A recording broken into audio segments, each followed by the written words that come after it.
नाचती छम छम पालकी में होके सवार चली रे। मैं तो अपने साजन के द्वार चली रे। आपको मैंने बहुत देर के बाद पहचाना दिन में, कैसे कि जो इंस्टाग्राम पे जो इफेक्ट होता है, इफेक्ट उसमें लोग पहचान में नहीं आते, इफेक्ट के बाहर जब लोग आते हैं तो पहचान में आते हैं। और उनके शायरी बोलत सुन ले बने तो बहुत ज्यादा कुछ ना कहो। मरद मेहरारू के भाव है। मेहरारू कहती है कि खाली बोलावत नहीं खाओ, जब भी फोन करे लो तो कहले कि हम आई आवत नहीं खाओ। एक बात पर एगो तू शायर बोल में वो बोले तू बोलो पर। ए राजा जी रवा तो जवानी में छोड़ के बाहर जाके बस गए नहीं। रवा तो जवानी में छोड़ के बाहर जाके बस गए नहीं। कहा जाने केकरा नजरिए में रवा धस गए नहीं। ए राजा जी कौन मजा नहीं कि हमर खोआ ऐसे रोआ में कि रवा सौतीने पर जाके बस गए। ये लोग बहुत ये लोग ऐसी कलाकार है, कोनो भौसलो गो निहार के प्रोग्राम में लोग जमा दे।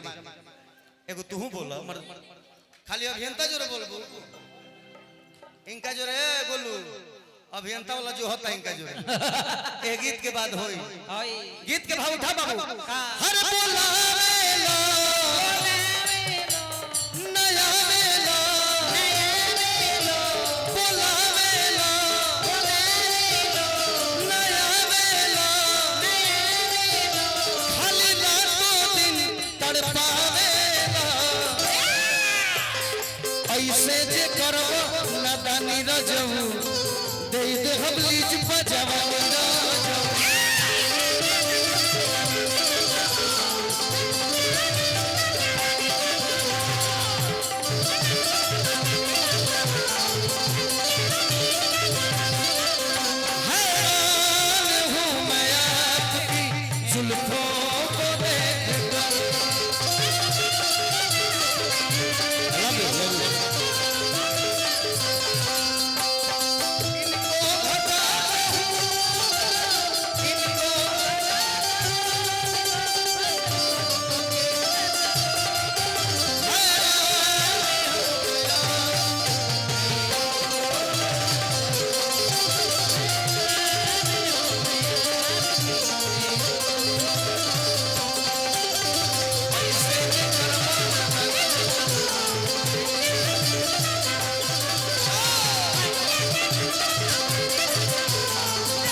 कि हमरा ऐसा बुझाता कि कोनो सौतीन से फंस गइल बा।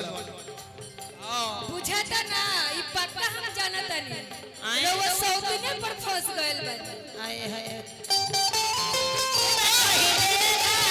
ऐसे गलियों में दिल तोड़ा घोघरो वाले मैंने घोघरो वाले मैंने घोघरो वाले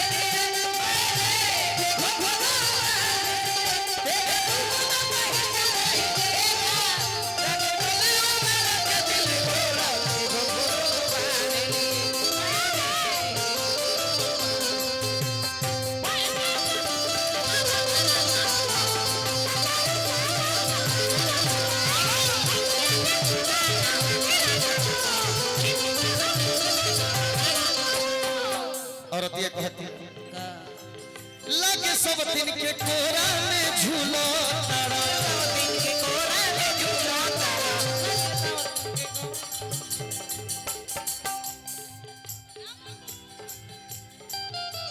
हेलो हेलो हेलो हेलो ये जो इन लोगों का कॉम्बिनेशन है आई हो दादा हमने असगौनिहार के मंच पर शुरू से रह गोली सब तो हम वादा करतन कि केहू पेशाबो करे खातिर उठ के ना जाए।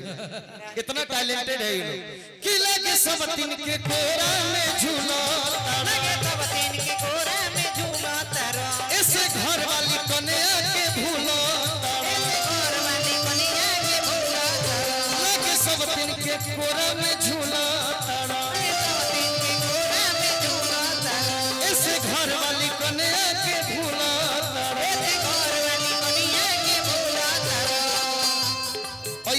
जे करबो मन मानी राजऊ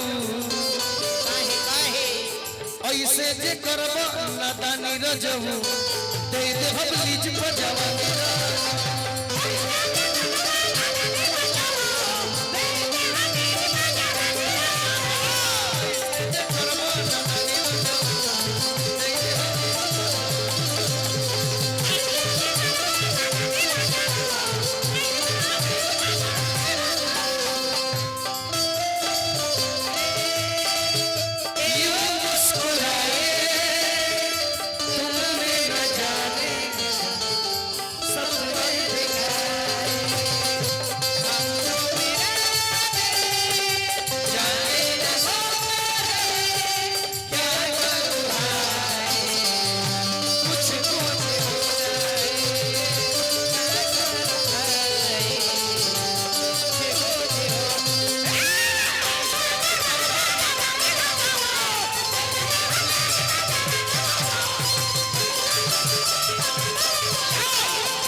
गीत जख्मी जितेंद्र का सब लिखिए।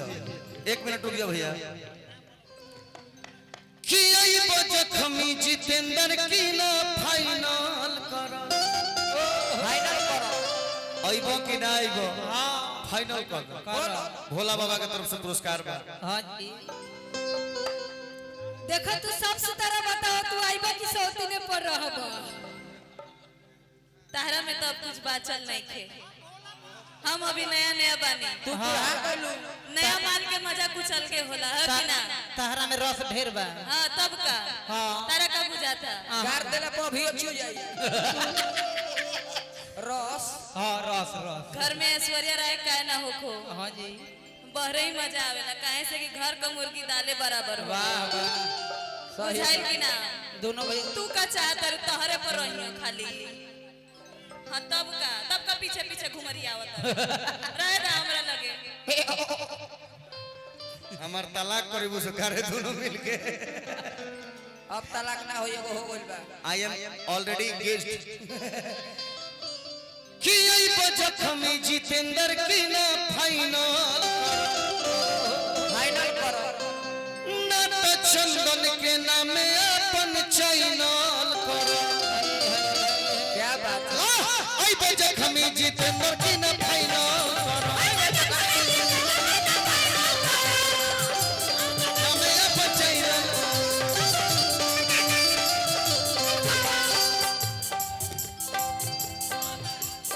अब नहीं चली मन मानी राजऊ क्या बात है।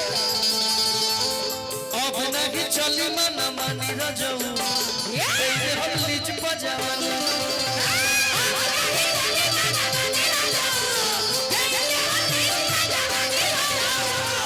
नहीं चली मन मानी रजऊ हम लीज बजावानी।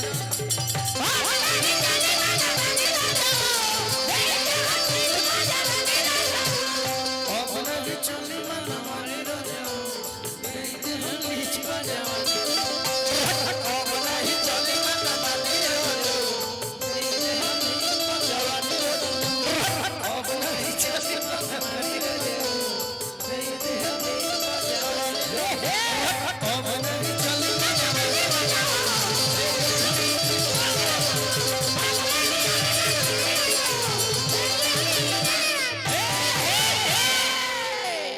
अच्छा लगा तो ताली बजाई सब मियाज बनाए।